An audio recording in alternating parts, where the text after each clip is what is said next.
भारतातील अनेक ग्रंथालयांपैकी काही ग्रंथालये विशेष नाव घेण्यासारखी आहेत. त्यामध्ये कोलकाता येथील नॅशनल लायब्ररी, दिल्ली येथील Nehru memorial museum and library, Hyderabad येथील स्टेट सेंट्रल लायब्ररी, मुंबई येथील लायब्ररी ऑफ एशियाटिक सोसायटी आणि डेव्हिड ससून लायब्ररी इत्यादी ग्रंथालयांचा समावेश घ्यावा लागेल.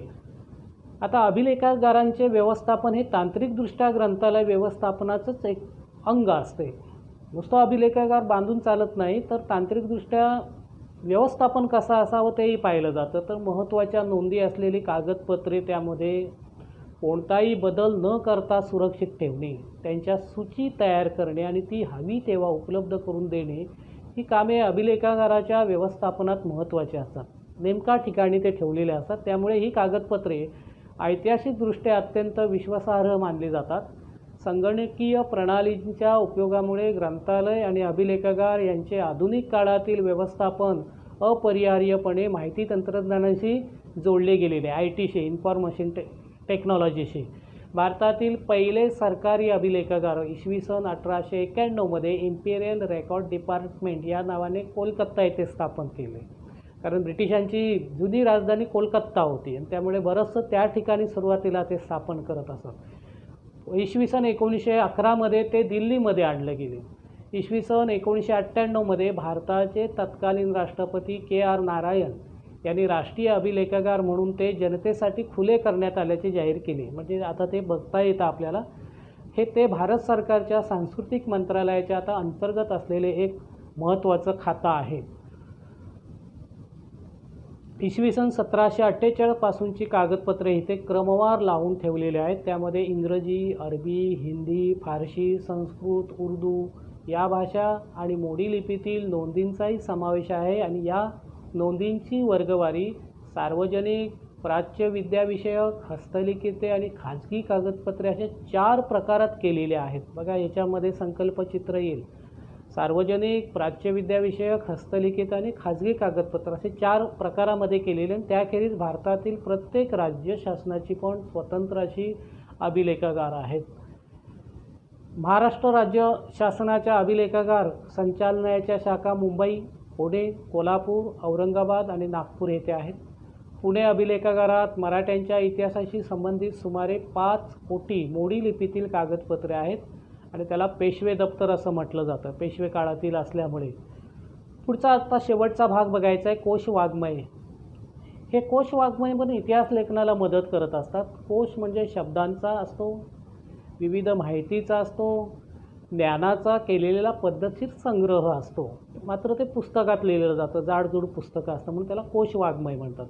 विविध ज्ञानाचे विशिष्ट पद्धतीने केलेले संकलन आणि मांडणी म्हणजे कोश.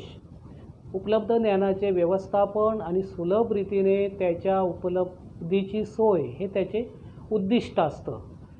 कोशाची आवश्यकता काय, तर कोशामुळे वाचकांपर्यंत ज्ञान पोचवले जाते. त्याची जिज्ञासा पूर्ण करण्याचा प्रयत्न केला जातो. काही माणसांची जिज्ञासा खूप मोठी असते. अडकित्ता हा शब्द कुठून आलेला आहे, तो देशी आहे, परदेशी आहे किंवा परभाषी आहे हे बघत असतात ते. तर एखाद्या मुद्द्याचा सविस्तर उलगडा केला जातो. वाचकाला त्याचा अभ्यास वाढवण्याची त्यामुळे प्रेरणा मिळते. जे अभ्यासक, संशोधक असतात त्यांच्यासाठी ज्ञानाचा पूर्वसंग्रह उपलब्ध करून देऊन त्यात अधिक भर घालण्याची, संशोधन करण्याची गरज कोश निर्माण करत असतात, हे लक्षात घ्यायचं आहे. तर कोश वाङ्मय राष्ट्राच्या सांस्कृतिक अवस्थेचे प्रतीक असून समाजाची बौद्धिक व सांस्कृतिक गरज ज्या प्रकारची असेल त्या प्रकारच्या कोश वाङ्मयाची निर्मिती त्या समाजात होते. बघा, इंग्लंडमध्ये कोश वाङ्मयाची निर्मिती सर्वात प्रथम झाली आणि त्यामुळे तिथे औद्योगिक क्रांती झाली, विविध शोध लागले. तर आपल्या देशात पण आता त्याची वाढ होते. तर कोशातील माहितीच्या मांडणीकरता अचूकपणा असावा लागतो, नेमकेपणा असावा लागतो आणि वस्तुनिष्ठता, बांधीवपणा आणि अद्ययावतता या गोष्टी आवश्यक असतात. अद्ययावतता राखण्यासाठी ठराविक काळाने कोशांच्या सुधारित आवृत्त्या किंवा पुरवण्या काढाव्या लागतात. म्हणजे पहिली आवृत्ती, दुसरी आवृत्ती, तिसरी आवृत्ती आपण बघत असतो. कोश रचना करताना आकारविल्हे, मराठीत असेल तर आकारविल्हे किंवा आपण इंग्रजीमध्ये त्याला अल्फाबेटिकल असं म्हणतो, आणि विषयवार अशा 2 पद्धतीने ढोबलमानाने वापरले जातात. विज्ञान विषय किंवा दुसरा विषय काय असेल, मराठी भाषिक कोश असतील तर ते भाषावर असतात. हे करत असताना वाचकाची सोय आणि माहिती शोधण्याची सोय या गोष्टी लक्षात घ्याव्या लागतात. कोशाच्या शेवटी सूची दिलेली असते आणि तर वाचकांना त्याची दिलेली असेल तर उत्तम सोय होते. वरील प्रकारची कोशरचना एखादी व्यक्ती किंवा संपादक मंडळ पण करू शकतं. भारतामध्ये तशा मंडळांची स्थापना झालेली आहे, पुढे बघणारच आहोत. कोश वाङ्मयातील लेखन करत असताना विविध विषयांमधील तज्ज्ञांची गरज असते. कोणाला तरी ते कोश लिहिता येत नाही, ते प्रशिक्षण झालेलेच असावे लागतात. कोशांचे प्रकार संकल्पचित्रामध्ये येतील. तर प्रमुख 4 विभागात वर्गीकरण केलेलं आहे: शब्दकोश, विश्वकोश, कोश सदृश्य वाङ्मय आणि सूची वाङ्मय.